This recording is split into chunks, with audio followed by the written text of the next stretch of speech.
Hey everybody, today we're in Hawaii, on the island of Oahu. We're in Kewalo Basin with Captain Max. Great deep sea fisherman captain. Put us on 2 amazing marlin a few days ago. So Max, please introduce yourself. I'm Max. I'm a fishing boat captain right now. But I was prior Marine. I enlisted at 17. I did 4 years active duty as a signals intelligence analyst. I got out in October 2022. I've been doing this since then. Okay, thank you, Max. Hey, Max, were you ever deployed into a combat zone? No. So that leads me to, why are we here and what are we doing? There's a big misconception about veteran suicide as it relates to combat deployments. Myself included, a lot of people think that veteran suicide is a product of combat deployments. Actually, it's not. You care enough to try to do a good job like I care. You got to get your nose in the books and study data. So what does the data show? The data actually shows that non-combat veterans are at a higher risk of suicide. And that's backed up by, if you look at which branches of service are at the highest risk, it's actually the Coast Guard, Max. Is that crazy? A little bit. So I just want to help everybody understand this situation, because when people ask me, when I explain that to them, because I don't want people to have a reason not to check on their veteran and not to be a meaningful and routine part in their lives. So I have to dispel myths. And so that's what this one is. But when they ask me, I say, well, I think that could be about regret, or I think that could be about remorse, kind of like being a firefighter and never getting to go into a fire. Meanwhile, your brothers and sisters are doing that. So I want to know what you think, Max. Why would you think your brothers and sisters are at a higher risk of suicide because they didn't deploy to combat? I think it's a sense of failure to do what they thought they were signing up to do. Everybody joins military for one reason or another. A lot of people do it for the benefits, college, but mostly people join because they want to serve their country, do something that has a greater calling.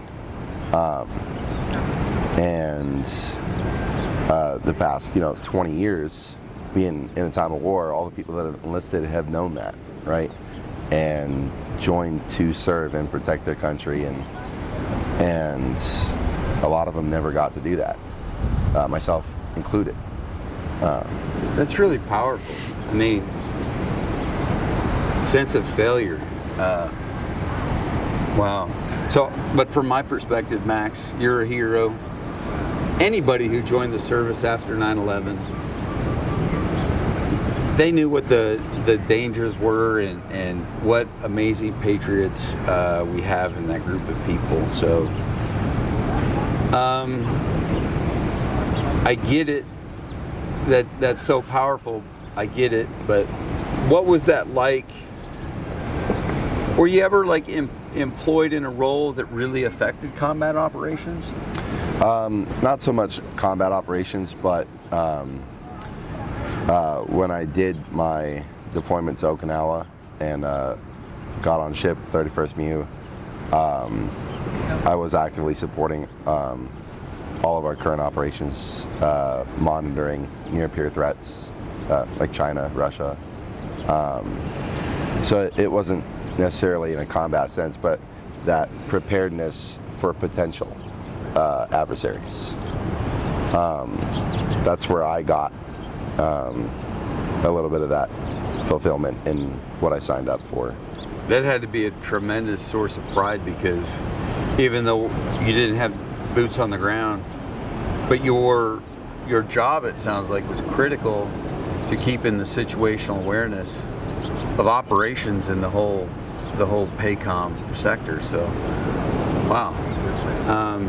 What was it like after you transitioned out of that role?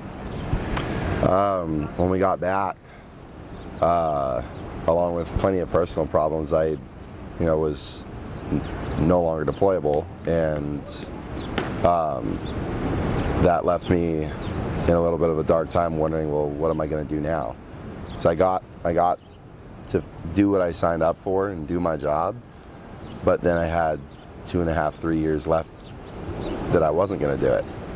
So I had to figure out what my purpose was at that point, and I had gotten tasked to the company office and maintaining Humvees, cleaning, a lot of the extra stuff that nobody wants to do. Sounds like menial stuff, right? Yeah.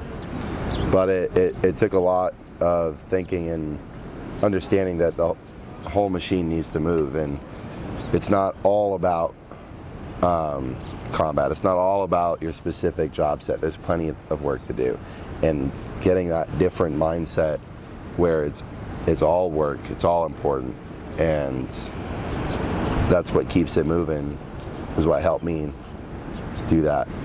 I think that comes with just, maturity, maturation. I can't imagine what you did.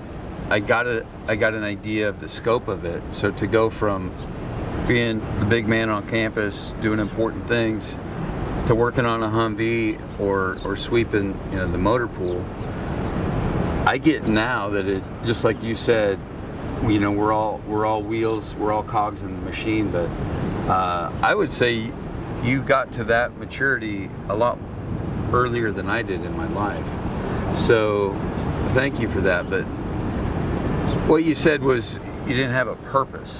You know what I mean? So we've used failure and purpose, and as we get out, or even as we're still in, you have these risk factors that weigh on people.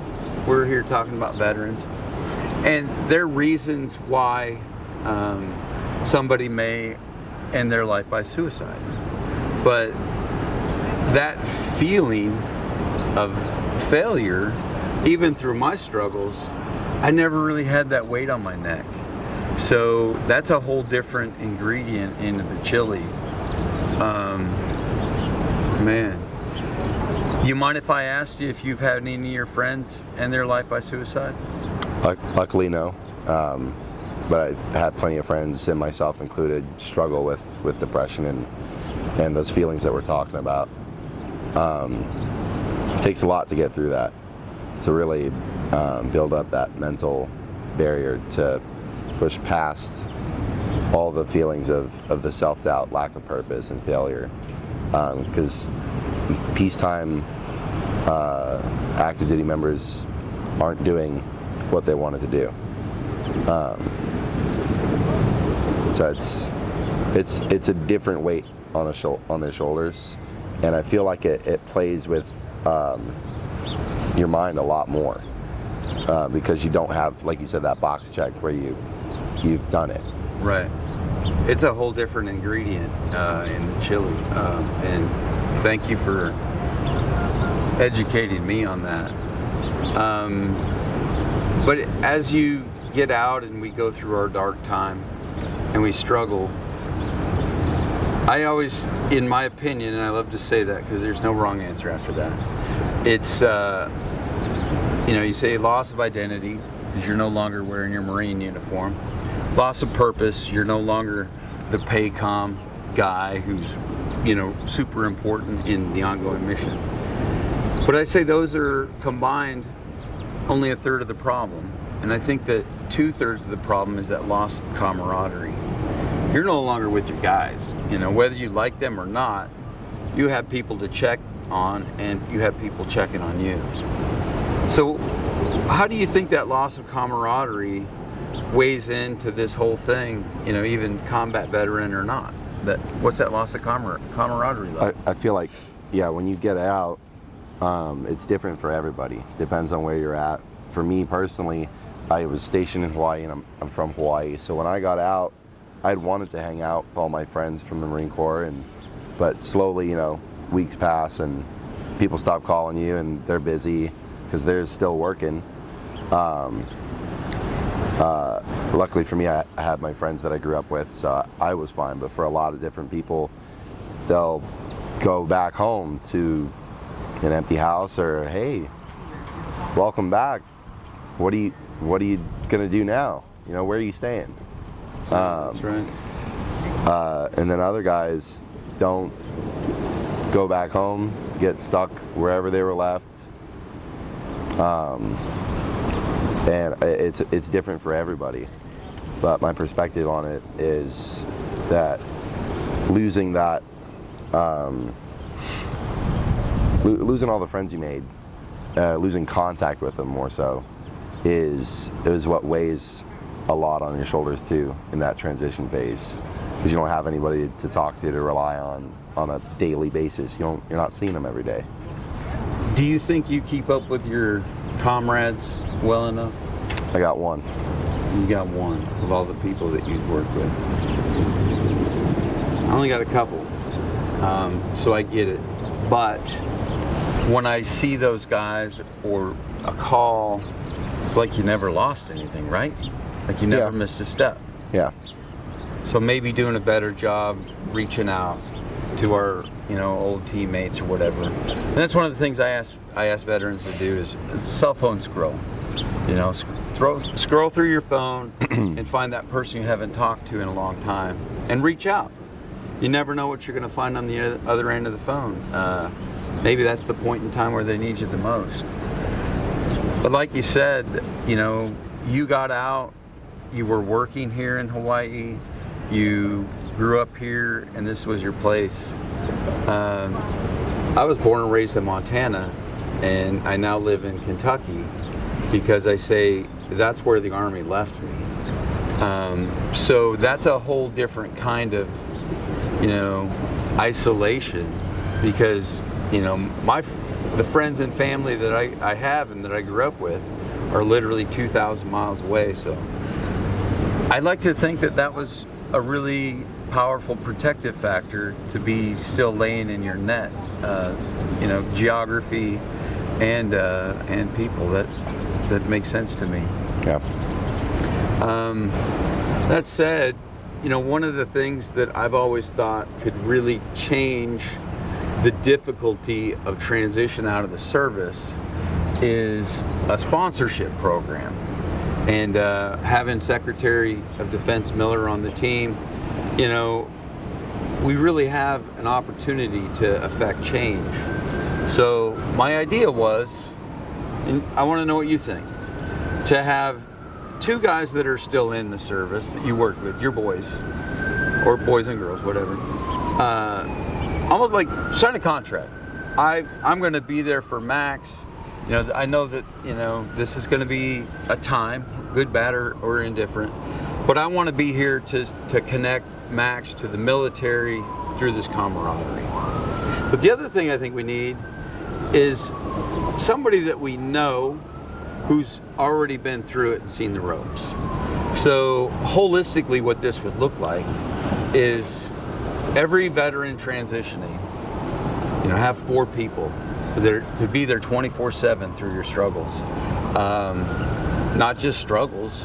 Think about all the things that we go through as we get out of the service, dealing with the VA or transition or pay and all that. So having that mentor to bring us through and having that support that's still grounded in the core and your comrades. So what do you think about that? Would that be a good thing? I feel like it could help. The transition's different for everybody, like we touched on, but it's also different for everybody in how they see it. A lot of people are excited to get out, start the next chapter, go to college, buy their first home. They've already got life figured out, and getting out is a relief because, when we sign that contract, we're owned. We're a short leash for a long time, and we can't do the things that we really want to do outside of the service. So it's different for everybody, but for the guys that really joined for that camaraderie of the service, and when they get out and lose that, when that's all they had, I feel like that could help tremendously. Yeah. Keeping them kind of attached to it in a way.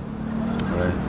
And just like you and a lot of the veterans that are in my life, I try to do things to help them directly.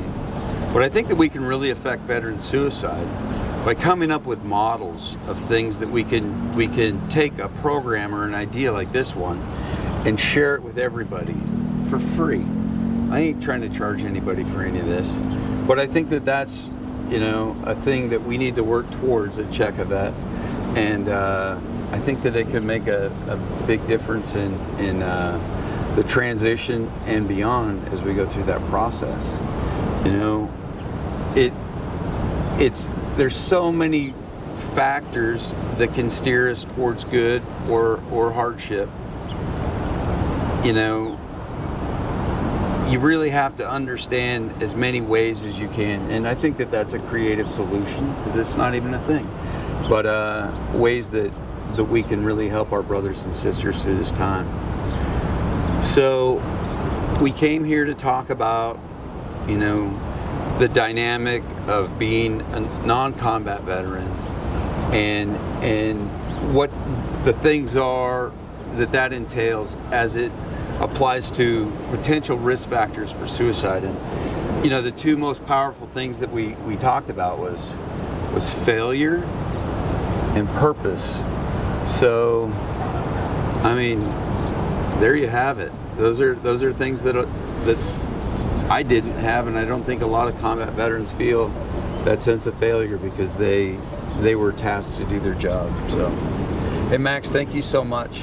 I really appreciate you. Bring it on in here. I love you, buddy. Thank you. Man. Thanks for your time. Absolutely. Aloha. Hey, I really want to give a big mahalo to Max. Big thank you. This is, you know, this stuff can be tough stuff. I know it is for me. And the most precious gift you can give is your time, and that was great for him to do that. But the second most, you know, important gift you can give is resources. If you see what we're doing here, I need you to understand that financial resources are the volume knob on our mission. So go to checkavet.org, hit that contribute button, because as we turn the volume knob up, more people who need this message will get it. And we can't do anything about the ones we lost yesterday, but please contribute and help us do something about the ones we're going to lose tomorrow. Go to checkavet.org, and aloha. Thank you.